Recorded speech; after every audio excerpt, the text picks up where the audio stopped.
Hello everyone, আসসালামু আলাইকুম। কেমন আছেন সবাই? আশা করছি যে যেখানে আছেন সবাই আল্লাহর রহমতে ভালো আছেন। আমার পছন্দের একটা ব্রেকফাস্ট দিয়ে শুরু করতে যাচ্ছি আজকে নতুন ব্লগটি। আই হোপ পুরো ব্লগটি আপনাদের কাছে ভালো লাগবে। সচরাচর আমার সকালের নাস্তাটা খুব একটা করা হয় না বললেই চলে। আজকে যেহেতু বাসায় আম ছিল তো ভাবলাম আম চিরা খেয়ে ফেলি, আর সাথে নিয়েছিলাম গুঁড়া দুধ। যদিও গুঁড়া দুধ দিয়ে আমি আজকে ফার্স্ট টাইম খেয়েছি। এমনিতে আমি নর্মালি দই দিয়ে খেতে বেশি পছন্দ করি। দই চিরা আম এটা আমার খুবই পছন্দের একটা খাবার বলতে পারেন। আর এই গ্রীষ্মের সব ফলমূলের চেয়ে আমার কাছে আম সবচেয়ে বেশি ভালো লাগে।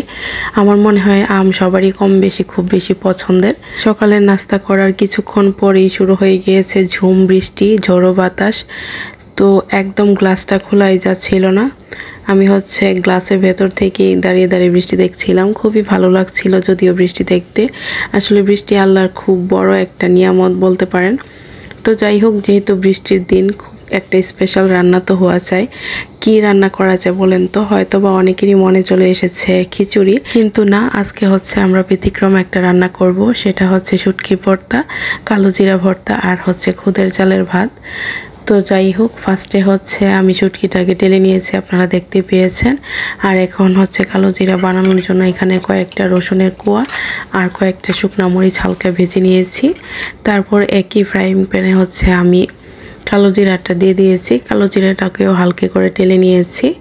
এই তো আসলে বৃষ্টির দিন ভাত খাওয়ার থেকে একটু ব্যতিক্রম কিছু রান্না করে খেতে ভালো লাগে আসলে ব্যাপারটা। তো যাই হোক, এই তো ভর্তার সব কিছু একদম রেডি। তারপর ভর্তা বানিয়ে নিব।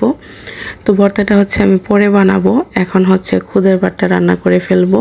আর খুদের ভাতটা আমি এই জীবনের ফার্স্ট টাইম রান্না করতেছি।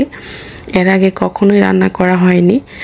তো দেখা যাক কেমন হয়। তো খুদের ভাত রান্না করার জন্য প্রথমে কিন্তু আমি কড়াইয়ের মধ্যে প্রায় অনেকখানি পেঁয়াজ আর তেল দিয়ে দিয়েছি। পেঁয়াজটা ব্রাউন কালার হয়ে যাওয়ার পর এখানে আমি 1 চিমটি হলুদের গুঁড়া দিয়ে দিচ্ছি, জাস্ট একটু কালার আসার জন্য। চাইলে আপনারা সাদাও রান্না করতে পারেন।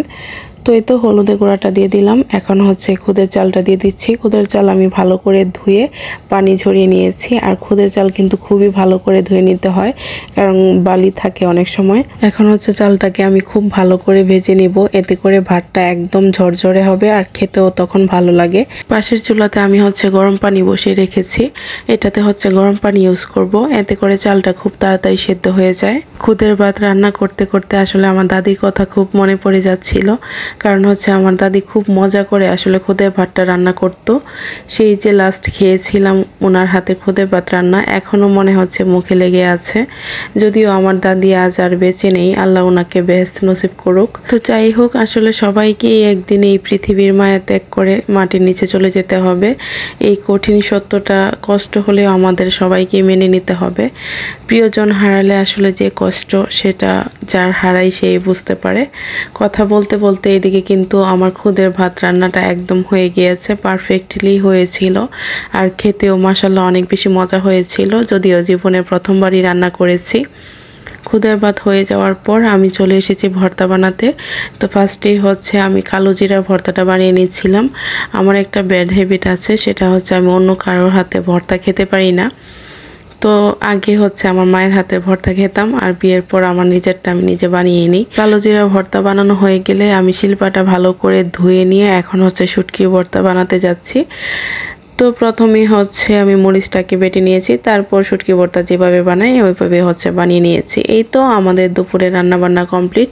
এই খুদের ভাত। খুদের ভাতের কালারটাও খুব সুন্দর হয়েছে হলুদ দেওয়ার কারণে। আর এই ভর্তা, কালো জিরা ভর্তা, শুটকি ভর্তা। আর লাস্টে আমি অল্প পেঁয়াজ বেঁচেছিল, তো ভাবলাম ওইটা দিয়ে পেঁয়াজ মরিচের ভর্তা বানিয়ে ফেলি। এই তো এটা আমাদের দুপুরের লাঞ্চ। ফ্রেশ হয়ে এখন চলে এসেছি খাওয়া দাওয়ায়। সব কিছু মিলিয়ে অনেক বেশি মজা ছিল আজকের দুপুরের খাবারটা। এত কষ্ট করে এত মজার একটা খাবার রান্না করেছি, একটু ডেকোরেশন না করলে কি চলে? তাই হালকা পাতলা একটু ডেকোরেশন করে প্লেটটাকে সাজিয়ে নিয়েছিলাম। সকালে বৃষ্টি আসার কারণে পাখিগুলোকে রুমিয়ে রেখেছিলাম। তো তারপর বৃষ্টি কমে যাওয়ার পর ওদেরকে বারান্দায় নিয়ে গেলাম। আর বৃষ্টি আসাতে প্রকৃতিটা একদম সজীব সতেজ হয়ে গিয়েছিল, দেখতেও অনেক বেশি ভালো লাগছিল। আর এখানে প্রত্যেক দিন বৃষ্টি আসার কারণে চারপাশে হচ্ছে পানি এসে একদম বন্যা হয়ে যাওয়ার মতো অবস্থা। কারণ সামনে হচ্ছে বেড়িবাঁধ আছে, এই কারণে হতে পারে পানি চলে এসেছে।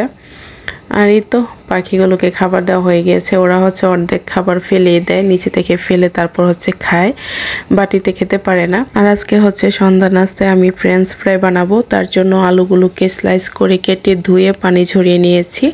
এখন হচ্ছে এখানে মশলা দিয়ে দিব। এখানে আমি নিয়েছি অল্প একটু ময়দা, তারপর হচ্ছে চিলি ফ্লেক্স বা মরিচ, শুকনো মরিচের গুঁড়া যাই বলেন না কেন, গোলমরিচের গুঁড়া, পরিমাণ মতো লবণ, বিট লবণ এবং অল্প একটু হচ্ছে লাল মরিচের গুঁড়া।